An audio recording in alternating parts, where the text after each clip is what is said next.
Esto es Tetas y Letras, un podcast de Té de Querer. para hablar de literatura sin poses y con muchos ovarios. Nosotras somos Mosky y Marley. ¡Feliz Día de Muertos!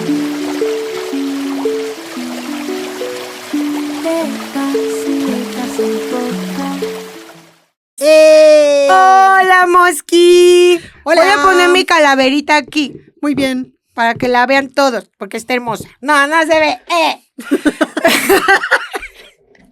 ¿Cómo estás? ¿Lista para tragar pan de muerto hasta que vomitemos? Pero por supuesto, eso ni se pregunta. Yo no soy muy fan del pan, pero el de muerto y la rosca de Reyes. Y la calabaza en tacha, ¿no te gusta? Vengo a quejarme públicamente porque mi madre ya se niega a preparar calabaza. Ay, pero yo te tengo una buena. Yo sé hacerla.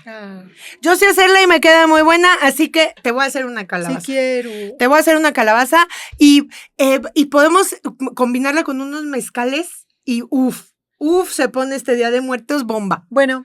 Para revivir a cualquier muerto. Bueno, pues vamos a empezar. Oigan, el episodio de hoy me emociona mucho porque Mosky dijo, a ver, si pusieses a un autor en tu ofrenda, ¿qué le pondrías? Y yo voy a confesar mi ñoñez. Tú sí los pones. ¡Ay, sí! Sí es cierto, sí los pongo. Ay, caramba, Es se decir, nos cae el escenario. Ay, la Dios, escenografía. de veras. Es que es Ahí Día de está. Muertos. Oye, ay. Ay. Andas llamando cosas, tú. Ya estate. Bueno, yo sí los he puesto en mi ofrenda. Yo sé. Y entonces tengo como una idea. Les voy a decir por qué los puse y qué les pondría. ¿De eso se trataba? Ajá. ¿Sí? Bueno, pues ya. Y yo le quiero hacer la invitación a la ñoñez pública. Si ustedes este año ponen en su altar a un autor, autora, autore, mándenos la foto. ¿Qué le pusieron? Porque me da mucho morbo. A lo mejor hay alguien bien pinche loco que puso Bukowski, güey. O sea, Ay, ahí hay mucho que ponerle. uy, sí, un montón. Whisky, chela, cigarrito, porno. Una pelirroja, Ajá. ¿no? Le encantaban. Me da morbo pensar, si ustedes pusieran a su autora favorita o a su autor favorito, ¿qué le pondrían? Entonces yo quiero ver qué le ponen, por favor, etiquétenos diciendo, esta es mi ofrenda literaria de este año y yo les comparto luego la foto de la mía para que vean mis ñoñerías literarias de mi ofrenda. Que en Té de Querer, para quienes no lo saben, cada año hacemos una ofrenda literaria y nos sentamos a escribirle a nuestros muertos. Les hacemos un texto honrándolos, recordándolos, con alegría. Sí. Porque pues cuando como que con el paso del tiempo piensas en esas personas que ya no están y ya, aunque te duele, puedes recordarlas sin el exceso del dolor, sin la agonía, ya en la felicidad de lo que fue y de lo que se vivió cuando estaban en este plano existencial. Y era muy bonita esas ofrendas literarias de Té de Querer. Sí, muy bonito, porque escribirle a tus muertos es una forma de honrarlos, de recordarlos. Hay que escribirle a los muertos. Yo quiero este año, así que chicas, chicos que toman clases conmigo, pónganse atentos, porque vamos a hacer calaveritas y todas esas cosas. Es que esta época da para mucho, da para escribir mucho, da para aprovechar la literatura. Ay, sí, qué bonito. Qué Y bonito. tengo entendido que esta tradición de ponerle una mesa a tus muertos y estarlos esperando solamente ocurre en México. Y me parece muy bonito. Yo lo he platicado con extranjeros y por un lado les da terror así de cómo que Vienen y se como comen. y que los estás esperando con comida preparada. Pero yo creo que hay mucho de mágico en el acto de esperar a esas personas que ya no están contigo. Yo también, a mí me encanta y por ahí tenemos un episodio, hay que buscarlo porque ya no sé dónde está, pero tenemos un episodio en el que hablamos de cuáles son las cosas que se ponen en la ofrenda y qué significan y todo eso, ¿verdad? Creo que sí. Por ahí el año pasado lo hicimos, lo que pasa es que ya no me acuerdo de tantas cosas, es el COVID. Creo que fue un space, ¿no? ¿Fue un space? Ajá. ¿Quieren un episodio, aunque sea post-muertos? Se los hacemos en enero para que se vayan preparando, ¿no? Bueno, Claro. vamos Con a ver, tiempo. pues, con tiempo, porque luego les dicen mole negro y pues en lo que aprendes a hacerlo, güey. Cierto, O sea, cierto. luego no es fácil hacer mole negro. Yo te voy a hacer una pregunta. ¿Tú en tu ofrenda, ahorita vamos a platicar eso, pero tú en tu ofrenda pones comida real? No, casi no, porque se me echa a perder. Ajá. Es que ese es un pedo. O sea, ¿cómo le hace la gente que de veras le pone el pollo con mole? Yo siento que es de utilería. Yo pongo cositas de utilería y sí pongo Sí, cigarros, chupecín, sí. No, pan de muerto, pero envueltito en pan su de muerto, plastiquito para que no. dulces. Sí, lo que no se echa a perder. Sí, pero Y preparar el mole para ponerlo en la mesa de no, la ofrenda, la verdad pero no. es que hay quien sí lo Sí, yo hace. sé. Por eso yo tengo. Díganos, ¿cómo le hacen para conservarlo? ¿Tienen una mesa de ofrenda con refrigeración? Es que, o sea, podrías poner la ofrenda dentro del refri. Ah, es buena idea. Piénsalo. Y así ya, chingón. Vamos a hablar de autores y Sí. autoras. ¿A quién podrías en tu ofrenda, Mosqui? ¿Por qué? Y mi morbo, ¿qué le pondrías? A ver, ¿tú Bueno, empiezas? sí, empiezo yo. Lo primero es que yo quería también que fuera pretexto para hablar de otros autores. Ujú. Y la Y obvio primera, yo traigo a los mismos de siempre. la primera que yo traigo que creo que no he hablado de ella es Mary Wollstonecraft. Creo que me la tienen muy olvidada.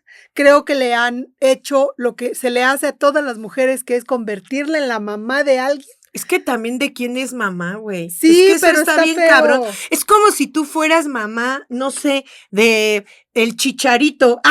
Güey, pero yo, ¿por qué? Interesante.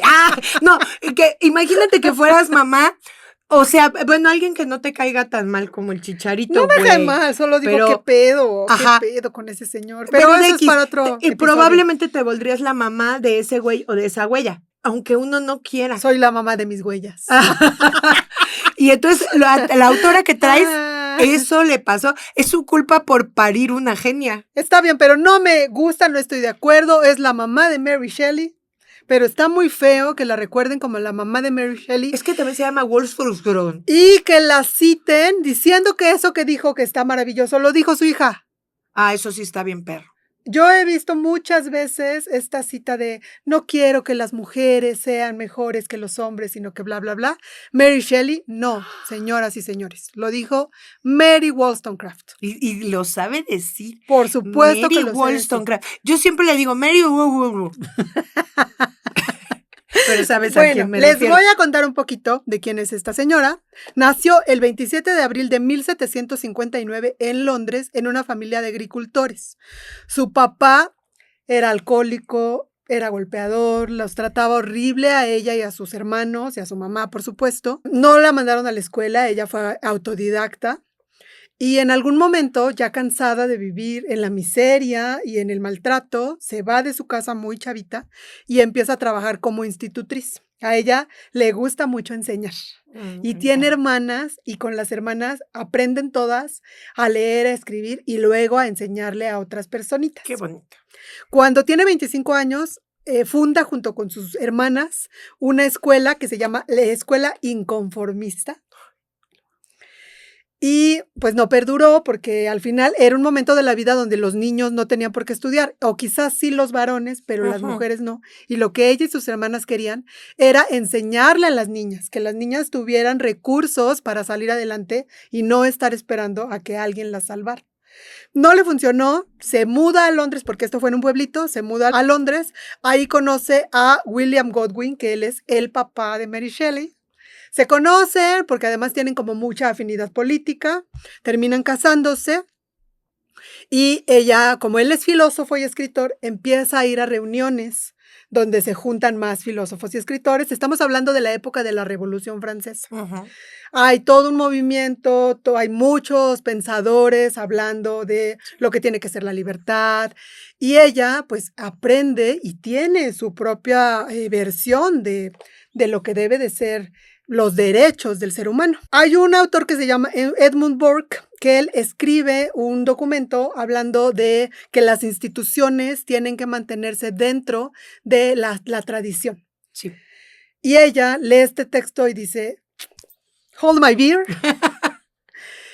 Y escribe los derechos del hombre. Dice, los derechos no pueden basarse en la tradición. Discutiendo con este otro texto que les cuento. Los derechos se deberían otorgar porque son justos y sensatos, independientemente de si responden a la tradición o no. Y se refiere a los derechos universales. Cuando ella dice hombres, los derechos de los hombres se refiere a hombres y mujeres. Y por eso aquí voy a detenerme tantito. Me parece importante hacer la separación, porque siempre decimos los compañeros o los padres de familia, cuando en la reunión de padres de familia hay quizás uno o dos padres y las demás son madres de familia. Así es. Y cuando dicen los hombres y dicen, ay, es que al referirnos a los hombres nos referimos a todos, no es cierto. Es una manera de hacernos a un lado, de invisibilizarnos. Y aquí la prueba. Ella hace este documento, los señores de la Asamblea Nacional Constituyente, que eran los que estaban encargados de generar una nueva constitución para Francia, leen el documento y le aplauden, la ovacionan, dicen qué chingonería, esta señora sabe de lo que está hablando. Y cuando empiezan a poner en orden y empiezan ya a legislar, resulta que las leyes son solo para los hombres, señores.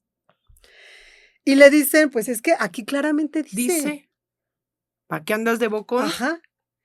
¿Qué hace ella? Escribe la Vindicación de los Derechos de la Mujer, que es un texto donde ya dice, bueno, que ya. No escribí para ellos, ahora voy a escribir para ellas. Saca un documento, un libro completo, se lo presenta a este grupo de señores y la tildan de loca. Pues sí. Y la corren. Se burlan de ella y la hacen a un lado, porque ¿a quién se le ocurre pensar esas pendejadas? Pues sí, Les también traigo... ubiquemos la época, o sea, no solo eran pendejadas que seguramente la corrieron insultándola, era una afrenta en contra de lo establecido, ¿no? Ahora, hablando de lo que dices de la época, está muy cabrón porque estamos hablando de 1797, ya pasaron siglos. Y seguimos en las mismas. Y las cosas muchas de las que hablas siguen siendo actuales, seguimos luchando por las mismas cosas por las que luchaban Mary Shelley y su mamá y sus contemporáneas. Sí, así es. Y estamos en 2025, está de la chingada. Bueno, yo primero me enteré de la existencia de esta mujer, luego fui a buscar este libro, que es del que les estoy hablando, que se llama Vindicación de los Derechos de la Mujer. Está de veras bien interesante, les traigo unos cachitos. Espero que mi propio sexo me disculpe si trato a las mujeres como criaturas racionales en vez de halagar sus encantos fascinantes y considerarlas como si estuvieran en un estado de eterna infancia, incapaces de valerse por sí mismas. Deseo de veras mostrar en qué consiste la verdadera dignidad y la felicidad humana. Deseo persuadir a las mujeres para que intenten adquirir fortaleza, tanto de mente como de cuerpo, y convencerlas de que las frases suaves, la sensibilidad del corazón, la delicadeza de sentimientos y el gusto refinado son casi sinónimos de epítetos de la debilidad. Y que aquellos seres que son solo objetos de piedad y de esa clase de amor que ha sido denominada como su hermana, pronto se convertirán en objetos de desprecio. Ella lo que dice en este libro, que de verdad les invito a echarle una ojeada, es que las mujeres deberíamos dejar de creer que nuestra única valía es ser hermosas y débiles, porque de eso habla. Que una mujer débil que tiene que ser rescatada es la que es más valiosa, además joven, y que tú te casas con un hombre que te rescata, que ya tu debilidad se junta con su fortaleza y ya no tienes que preocuparte con que tú aportes tu belleza, ya que es ellos suficiente, te cuidan. Y que luego pasa el tiempo, dejas de ser bella para los cánones establecidos y te conviertes en un ser desagradable para el marido y ya no sirves. Y además estamos hablando de una época donde cuando tenías 30 años ya estabas vieja. Sí. De eso habla este libro, insisto, tiene que ver con que seguimos luchando, la lucha sigue siendo la misma y seguimos viendo, yo conozco muchas mujeres que su sueño es casarse y que un hombre las mantenga, si se puede utilizar la frase, que además ni es cierto, sí, ningún hombre te mantiene al final del día, tú pones una parte, ya sea económica, ya sea social, ya sea verte bonita, ya sea mantener trabajar en tu casa, así es, cuidar a tus hijos. O sea, no existen las mujeres mantenidas y de eso habla esta mujer, que de veras yo la admiro un montón, es una de las primeras feministas cuando el término no existía. Así es. Su última novela, esto yo no lo sabía, lo investigué apenas, se llama María o los agravios de la mujer y es la versión novelada de este mismo libro. No la conozco. Yo tampoco, de hecho está inacabada. Cuando la estaba escribiendo falleció. ¿Y se consigue? Sí se consigue, solamente que no es fácil. Ya le pedí a Buscalibre que me avise cuando, está bien. cuando Yo lo tenga también. por ahí. Mary Wollstonecraft fallece el 10 de septiembre de 1797 en Londres, 10 días después de dar a luz a su hija, que también creo que tiene que ver con eso. Nace su hija Mary como ella. 10 días después ella se muere y luego pues Mary Shelley se convierte en Mary Shelley. Sí. Yo la amo, la admiro un montón, le agradezco un montón de cosas. cuando yo la leí la primera vez, me cambió. Muchas de las perspectivas que yo tenía del mundo me las cambió. Por ejemplo, ella dice que ella no cree en este Dios, y disculpen para quienes sí son muy creyentes, no, yo soy muy respetuosa de las religiones de los otros, pero ella dice que ella no puede creer en un Dios hombre porque cuando tú cuando tú te arrodillas ante un ser masculino, estás poniéndote para siempre por debajo de ese ser. Y cuando nos referimos a Dios Padre o nuestro Señor, es un varón. Sí. Y a partir de que yo leí eso, cambió mucho mi forma de ver la fe. Hoy yo creo en una energía que me da vida, que me permite levantarme cada mañana, que cuida a los seres que amo. Sí creo en esta energía, pero ya no me dirijo a ese ser como un señor, un padre, un hombre, porque entonces me coloco en una situación por debajo de esos seres, de los varones. A mí eso me cambió definitivamente la estructura de vida Sí. y pues yo la admiro muchísimo y sí la voy a poner en mi ofrenda. ¡Qué hermoso! ¿Y qué le vas a poner a la señora wow? Le voy a poner flores moradas. Ah, muy feministas. Muy feministas. Un Frankenstein, porque yo creo que debe de estar muy orgullosa de su Desde el hija. cielo. Sí, donde esté. Muchos libros escritos por mujeres, porque en su época las mujeres no podían publicar. Sí. Bueno, ni escribir, ni publicar, ni nada. Y whisky, porque me fui a investigar, no se sabe qué bebía, pero bueno, era inglesa. Yo Sí. supongo que bebía whisky. Y si no, igual le gusta. Seguramente. Igual le gusta. Ay, qué bonito que traes. Hay una edición bien preciosa de ese libro ilustrada para niñas, por si les interesa para sus chavas, sus hijas, porque me parece que acercarse a buena edad a estos términos también es diferente que nosotras. Yo llegué tarde, no tarde, llegué a tiempo, pero llegué ya mayor a estos conceptos y entonces me gustaría que las chavas, las niñas, mis sobrinas, las mujeres que tengo al lado jóvenes se acercaran a Mary antes. Wollstonecraft. Wow. Antes. Está bien padre. La edición es de Alfaguara, creo. A lo mejor estoy diciendo una barbaridad, pero creo que es de Alfaguara. Ilustrada para niñas. Está bien preciosa. Yo la quiero también. Yo también. Ya es noviembre. Está cerca Navidad y no la tengo. Ya la compré y ya la regalé. Ah, muy bien. Por eso lo sabes. Lo sé. Ajá. Existe y es preciosa. Pero ahora hay que... ¿Estás presumiendo tu taza ¿Preciosa nueva? como mi taza? Sí. Tenemos tazas Ya nuevas. vieron qué bonita taza. Con su orejota. Es lo que me falta. Y le cabe un chingo. Me gusta Sí. porque es como las de Friends, güey, Sí. así grandota. A mí Mosky me dijo, ¿qué autor pondrías en tu ofrenda? Nunca me dijo, ay, vamos a hablar de autores nuevos. Ni madres que voy a hablar de autores nuevos. ¿Yo qué voy a andar poniendo? ¿A alguien nuevo? ¿A quién creen que voy a poner mi ofrenda? A Jane Austen. A Cortázar, a Jane Austen. Ajá. Sí traje esos. ¿Y qué? Ok. Pero les traje cosas importantes. Primero, nunca se acaba de hablar de Jane Austen. Y la otra es que ahorita te escuchaba y yo decía, qué interesante. Mira qué maravilloso. Ajá. Pues en la misma época nació mi Jane de mi corazón. Y también creo que es una de las primeras feministas cuando el término no existía y creo que cambió el mundo para las mujeres escritoras a partir de ella. Nació en 1775. ¿En qué año nació nuestra adorada Mary Wow? 1759. 59. Y Jane en el 75. O sea, Mary Wollstonecraft ¡Ey! le abrió la puerta a mi Mary Shelley de mi corazón, fíjate. Mary Shelley nació en 1775 y este año cumpliría 250 años y yo digo que hay que hacer una pedota, güey. Vámonos. 250 años de que nació la mejor autora del universo. Hay que hacer una peda, pero con vestidos de época. Sí quiero. No mames. Todas así en corsetadas. Pero haciendo pipí en el baño y no en las esquinas. Sí, en el... ¿Por qué haría pipí en la esquina? Porque así hacían pipí en las esquinas. Las esquinas. Yo puedo hacer en el baño, pero tú me levantas la cola. Bueno. No. Porque si no se me mete mi vestido de época a la taza, güey. Sí. O sea, la cola del vestido. Bueno, y además Jane Austen, ahorita les voy a decir que le ponía su ofrenda, pero ella bordaba mucho en Bath, de donde ella originaria está el museo de Jane Austen, donde están sus bordados originales. Me pueden llevar también a visitarlo. Y entonces podríamos hacer una fiesta de época, pedotota, pero bordando, güey. Bueno, en sono. Sí quiero. Está bien. Esta señora escribió unas novelas que son la trampa universal de la literatura. son tramposísimas. Parece que no pasa nada, parece que son bien tranquilas, parece que se tratan de personas yendo a visitar a otras personas y quedándose por alguna razón en su casa. Yo cuando era niña a mí no me dejaban dormir en ninguna casa ajena y ya era mil mucho, ¿no? Whatever. Ajá, Ajá. y a ellos en los 1800 ya se quedaban a dormir en muchas casas Pero por ajenas. la distancia. Y porque regresaban en carros, Ajá. en carretas.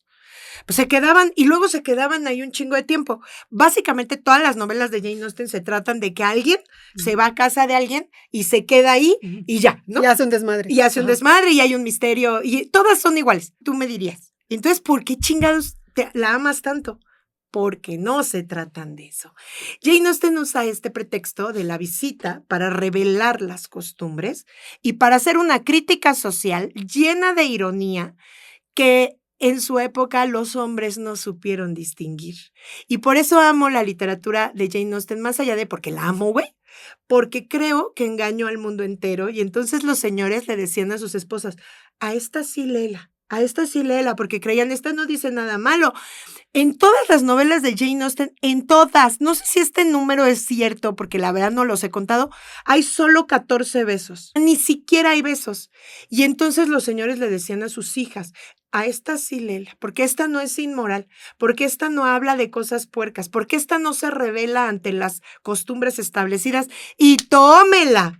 No se dieron cuenta que debajo de estas historias había una mujer completamente rebelde que estaba tratando de denunciar a una sociedad machista y misógina, y yo amo que los haya engañado a todos. No sé cuántas décadas se tardaron los señores en decir, oye, ¿ya viste lo que dice? No, a lo mejor ni la leían, güey.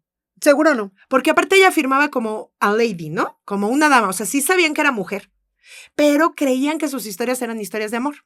Y entonces dejaron a sus hijas y a sus esposas dejaron, y sí uso la palabra dejaron porque así era, leerlo.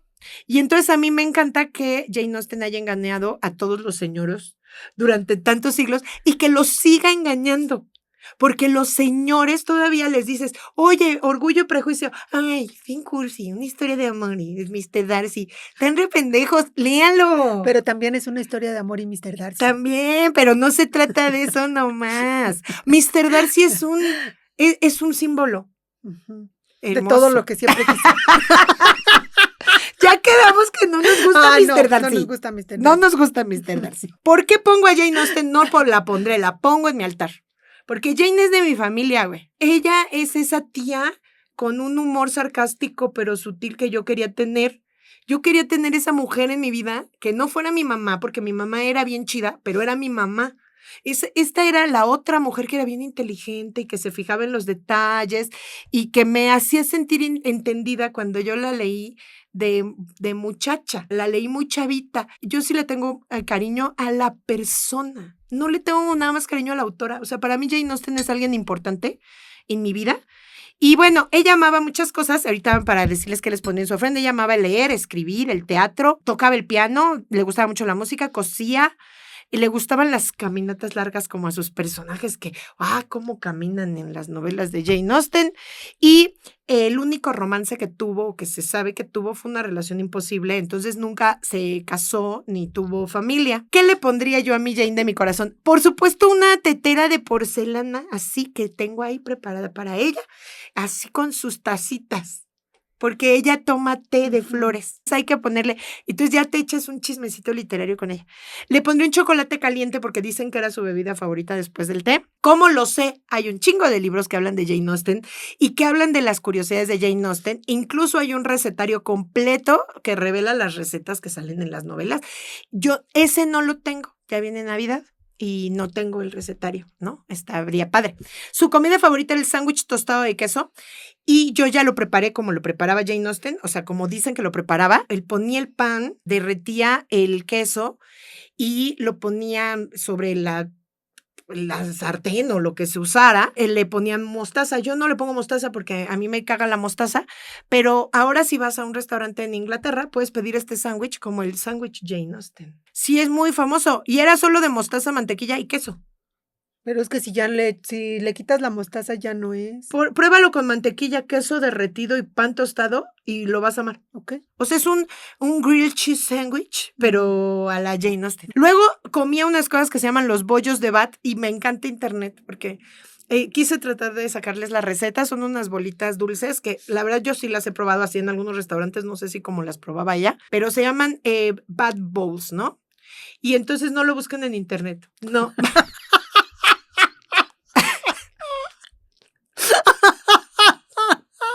No está bien lo que sale, güey. Tampoco busquen en Twitter Metro Xola. Hace cuenta que busqué Metro Xola, pero solo busqué las bolas de Bad, pero es que Bad y baño y así, no, sí. todo fue muy mal, güey, no conseguí la receta. Pero un gran consejo sí nos trajiste. De nada, no las busquen, no busquen la receta, es que Jane nació en Bath y pues por eso se llaman así, pero no es mi culpa la traducción de Bath y Bowls, ¿Sí? no, fue algo muy malo. Le pondría mi orgullo y prejuicio, bueno, yo tengo muchos orgullos. Tu orgullo y tu prejuicio, güey. No, mis libros de orgullo y prejuicio, pero no, tengo muchas ediciones, pero tengo una subrayada y con anotaciones. Yo le quisiera decir a Jane que muchas mujeres valoramos muchísimo lo que hizo y que en 2025 seguimos subrayando sus palabras y las seguimos citando como alguien importante para el mundo del feminismo y de las mujeres que nos dedicamos a la literatura. Se la pondría flores blancas porque dicen que es lo que más le gustaba y una baraja porque le gustaba jugar cartas. Sus personajes también jugaban cartas y yo pienso que le gustaría jugar con mi mamá porque a mi mamá siempre le pongo su baraja y sus fichas porque mi mamá era re taur. Y entonces la Jane y mi mamá se pueden poner en la ofrenda a jugar y le pondría un aro, una tela, unos hilos, unas agujas. Qué bonito. O sea, sí, todo eso le pondría a mi Jane. Se lo he puesto porque Jane sí está en mi altar. Es que la verdad yo a mis tías no las pongo, pero a mi Jane sí.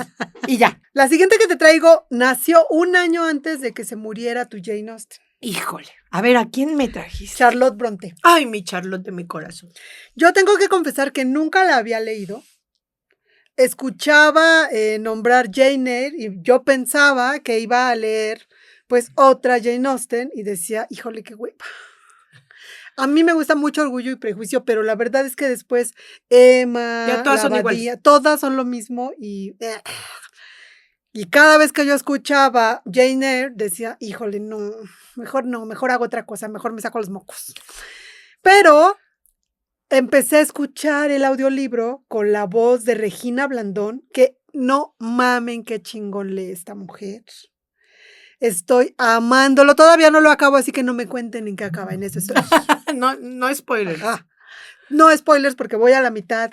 Les dirían que voy, pero no, vayan y léanlo. Amo cómo lee Regina Blandón, además de que es una excelente actriz. Sí. Lo que sea que haga es maravillosa. Mi única queja, si tuviera que quejarme de algo, es que de repente estoy viendo Prime, no sé qué estoy viendo, y salen comerciales con la voz de ella, y yo digo, no mames, es Jane Eyre. Bueno, pero no es queja, ¿no? Porque está bien chido que Jane Eyre te venda toallas sanitarias. Eso es cierto. Eso es cierto. No está nada mal. Y bueno, volviendo a la conversación inicial, Charlotte Brontë nació en 1816 en Yorkshire. Fue la tercera hija de Patrick Brontë y María Branwell. En 1820 su papá fue nombrado vicario perpetuo de la pequeña aldea de Haworth y allí pasó casi toda su vida. Su mamá muere cuando están muy chiquitas. Son 5 hermanos y se quedan con la tía que es quien las educa. En 1824 se va a una escuela para hijos de clérigos junto con sus hermanas Emily, Elizabeth y María. Elizabeth y María mueren en ese año. Y Charlotte, pues, decía que era por las malas condiciones del internado, del espacio en donde estaban ellas estudiando. En Jane Eyre habla de eso, menciona, porque Jane se va a un internado y menciona cómo las matan de hambre y las tienen con 3 trapitos en un clima extremísimo. Tras la desgracia, Charlotte se va a estudiar a una escuela privada y después en esa misma escuela se queda como institutriz. En 1864 consigue publicar un volumen de poesías junto con su hermana Emily y Anne. Ya para ese entonces las 3 escriben poesía, publican, pero bajo seudónimo, porque las mujeres pues no tenían permitido publicar. Sus nombres respectivos son Currer, Ellis y Acton Bell. ¡Qué hermoso!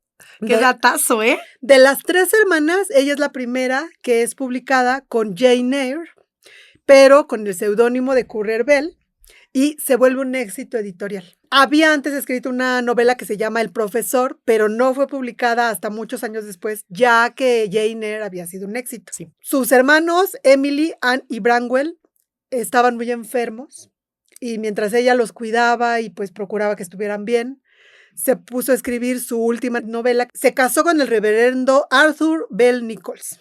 Y el 31 de marzo de 1855, estando embarazada, enfermó y murió de tuberculosis, igual que sus hermanas. Era la única que quedaba viva y murió de tuberculosis. Esto no lo sabía. Su esposo mandó destruir 500,000 de cartas que le envió desde su infancia a su amiga Ellen Nussey. Imagínate la joya que debieron haber sido esas cartas. Espera. Ay, ya me emocioné. Ella le dijo que sí las había quemado y no era cierto. Las guardó y una vez que él se muere, las saca y están, son un libro que hay que conseguir. Hay que conseguirlo, yo no sabía eso. Encontré este fragmentito de Jane Eyre escribiéndole a su amiga, dice, se protege a las chicas como si fueran muy frágiles, estúpidas incluso, mientras que a los chicos se les deja en el mundo como si fueran los seres más sabios de la creación y no pudieran descarriarse. Tan pendejos. El libro, les digo, voy a la mitad, pero me está gustando mucho. No es una historia de amor. Creo que justamente lo que ella quería era alejarse de las historias escritas por Jane Austen y de estas mujeres que se quedaban en casa a esperar que un hombre las rescatara o que se iban a otra casa y en esa casa encontraban un hombre que las rescataba. Y ella se aleja completamente de eso. Jane Eyre es una niña que desde el principio no tiene papás, vive en una casa donde nadie la quiere y a partir de ahí tiene que sobrevivir al mundo y a los hombres que la hacen creer que ella los necesita. Así es. Luego les cuento en qué acaba porque no lo he terminado, pero sí léanlo, está hermoso y si lo pueden escuchar en la voz de Regina Blandón, háganlo porque es una gozadera. Qué buena recomendación, aparte de escucharla, ¿no? Sí. Porque es largo, largo, largo. Sí, son como 18 horas, una cosa Escuchados. así. Estoy disfrutando cada segundo. Qué hermoso. ¿Y qué pondría en su ofrenda? Pondría galletas y té. Ajá. Porque estoy segura que a ella le gusta en algún momento del día sentarse a comerse sus galletitas con té y escribir. Sí, está bien. Libros de poesía, porque dicen que amaba la poesía. Y pondría todos sus libros y los de sus hermanas, Ay, para que los sí. viera, que están publicados con sus nombres, que ya no necesitan usar seudónimos para ser reconocidas y famosísimas. Ah, y si seguimos con la tradición de Coco, que dice que se van a reencontrar en la ofrenda, de una vez pon la foto de las hermanas para Ay, que está se bien. reencuentren Bueno, si todas. Todas, entre Jane Eyre y Cumbres Borrascosas.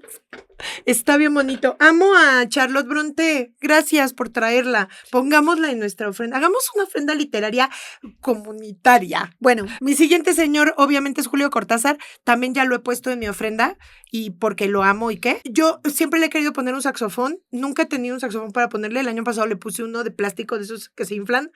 Espero que no se haya ofendido. Cortázar ha sido mi mejor amigo toda la vida. O sea, es ese señor con el que yo me puse, disfruté la literatura de joven, ya más crecidita me puse bien peda, soñaba con conocer París de su mano.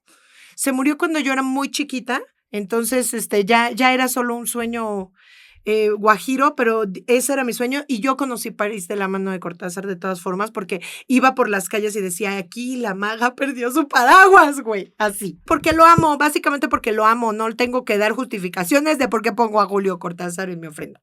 ¿Verdad? no, porque además ya hemos hablado mucho de eso. Exactamente. ¿Qué le voy a poner? Él también jugaba cartas. No mames que ya se está armando la pocariza. Mi mamá, Cortázar, la Jane Austen. Hay que ponerle cartas y un ajedrez. Porque le gustaba mucho el ajedrez. Escribió sobre ajedrez. Un vinilo. Porque yo no creo que Cortázar oyera Spotify, güey. Seguro o sea, no, seguro si va a oír jazz, lo va a oír en vinilo. Entonces le pondría un vinilo. La foto de su gato.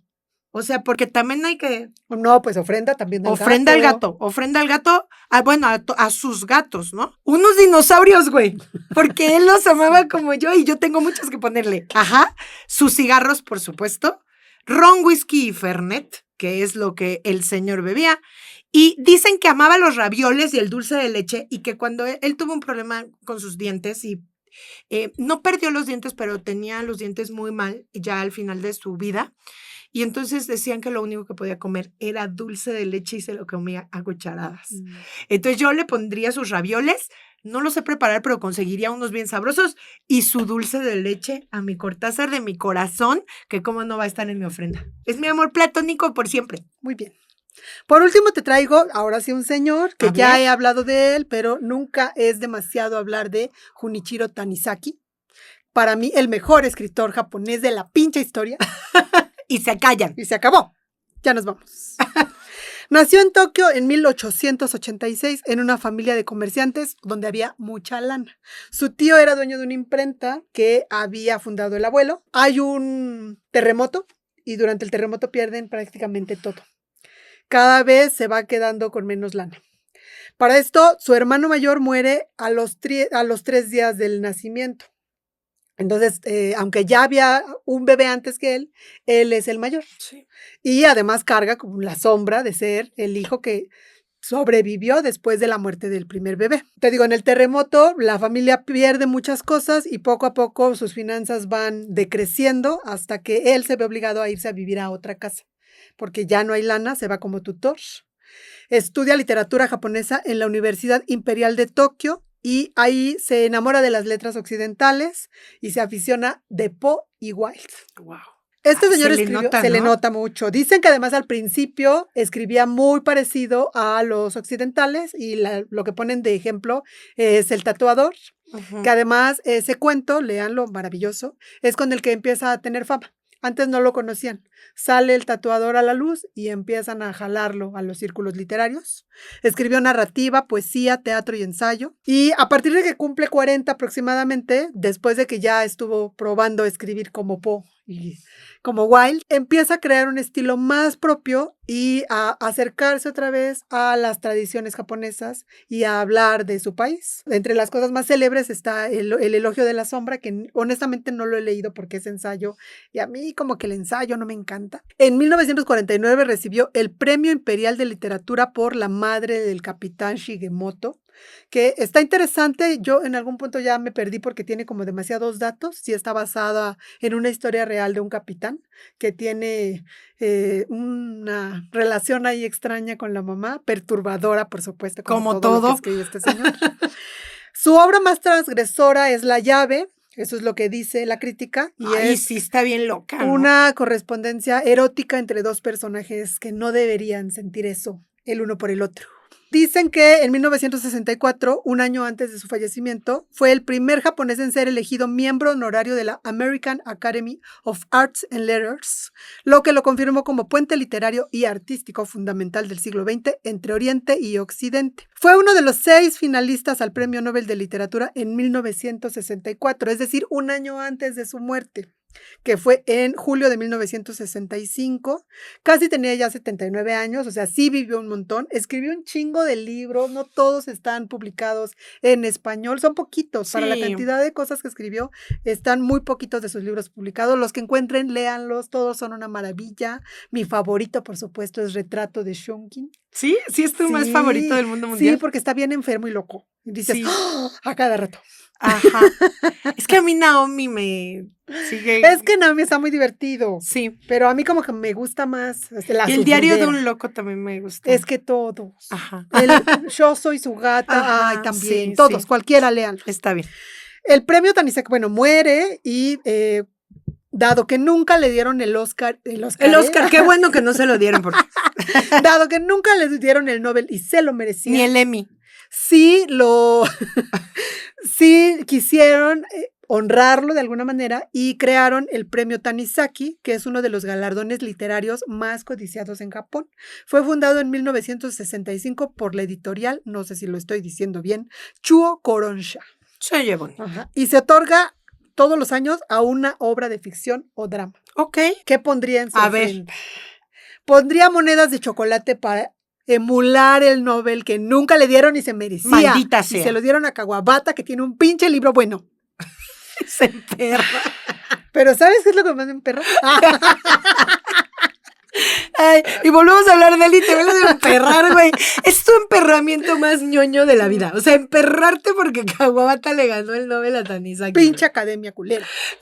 Está bien, estoy de acuerdo. Le haría un diploma. Un diploma. En mi computadora con mi Canva le haría un diploma Nobel. del Nobel. Sí, está bien. Y se lo pondría, por supuesto, en la Sí, ofrenda. sí. Le pondría sopa de miso, porque le Ajá, gustaba mucho sí. y le gustaba que estuviera oscura.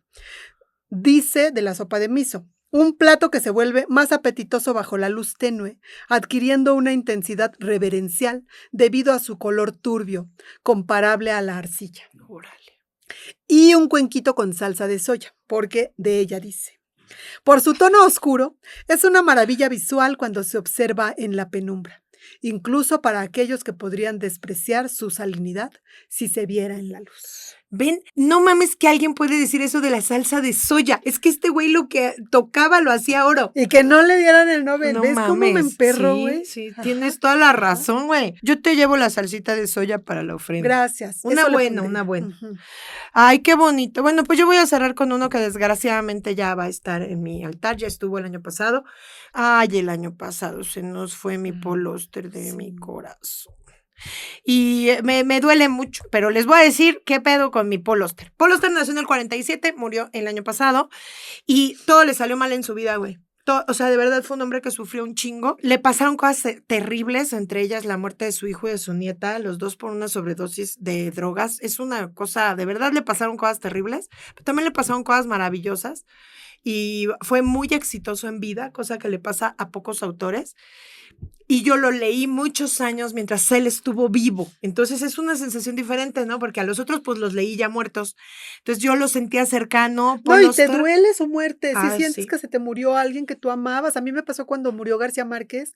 Recuerdo mucho que iba yo, para el aeropuerto en el metro, cuando venía scrolleando mi teléfono y en Twitter me apareció la noticia y me puse a llorar en el metro así agarrada de mi tubo y yo Sí. lloraba como si se me hubiera muerto alguien de mi familia. A mí eso me pasó con Paul Auster porque aparte yo seguía la cuenta de Siri Husbeth en la que además ella fue súper generosa y compartió con los fans de Paul su último año de vida en el que él tuvo una agonía muy fuerte por cáncer de pulmón.